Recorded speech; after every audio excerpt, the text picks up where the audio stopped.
Jessie Cameron by Christina Rossetti.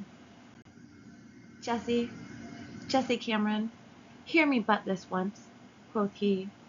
Good luck go with you, neighbour son, but I'm no mate for you, quoth she. Day was verging toward the night there beside the moaning sea. Dimness overtook the light there where the breakers be. Oh, Jessie, Jessie Cameron, I have loved you long and true. Good luck go with you, neighbour son, but I'm no mate for you. She was a careless, fearless girl, and made her answer plain.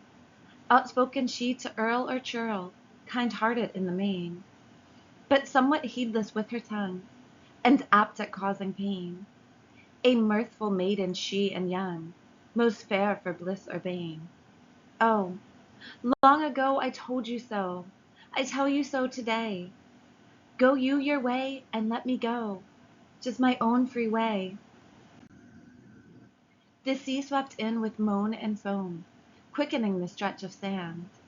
They stood almost in sight of home. He strove to take her hand. Oh, can't you take your answer then? And won't you understand? For me you're not the man of men. I've other plans are planned.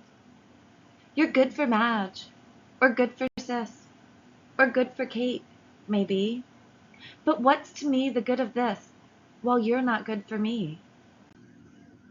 They stood together on the beach, they two alone, and louder waxed his urgent speech, his patience almost gone. Oh, say but one kind word to me, Jessie, Jessie Cameron. I'd be too proud to beg, quoth she, and pride was in her tone, and pride was in her lifted head, and in her angry eye, and in her foot, which might have fled, but would not fly. Some say that he had gypsy blood, that in his heart was guile, yet he had gone through fire and flood only to win her smile. Some say his grandam was a witch, a black witch from beyond the Nile, who kept an image in a niche and talked with it the while. And by her hut far down the lane some say they would not pass at night, lest they should hear an unked strain or see an unked sight. Alas, for Jessie Cameron, the sea crept moaning, moaning nigher. She should have hastened to be gone, the sea swept higher, breaking by her. She should have hastened to her home while yet the west was flushed with fire. But now her feet are in the foam, the sea foam, sweeping higher. O mother, linger at your door, and light your lamp to make it plain. But Jessie, she comes home no more, no more again. They stood together on the strand, they only, each by each.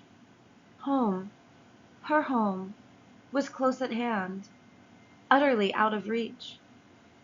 Her mother in the chimney nook heard a startled seagull screech, but never turned her head to look towards the darkening beach. Neighbors here and neighbors there heard one scream, as if a bird shrilly screaming cleft the air. That was all they heard. Jessie, she comes home no more, comes home never. Her lover's step sounds at his door no more forever. And boats may search upon the sea and search along the river, but none know where the bodies be.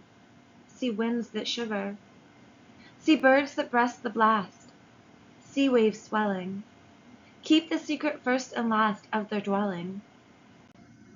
Whether the tide so hemmed them round with its pitiless flow, that when they would have gone they found no way to go, whether she scorned him to the last with words flung to and fro, or clung to him when hope was past, none will ever know. Whether he helped or hindered her, threw up his life or lost it well, the troubled sea, for all its stir, finds no voice to tell. Only watchers by the dying have thought they heard one pray, wordless, urgent, and replying one seemed to say him nay. And watchers by the dead have heard a windy swell from miles away, with sobs and screams, but not a word distinct for them to say. And watchers out at sea have caught glimpse of a pale gleam here or there, come and gone as quick as thought, which might be hands or hair.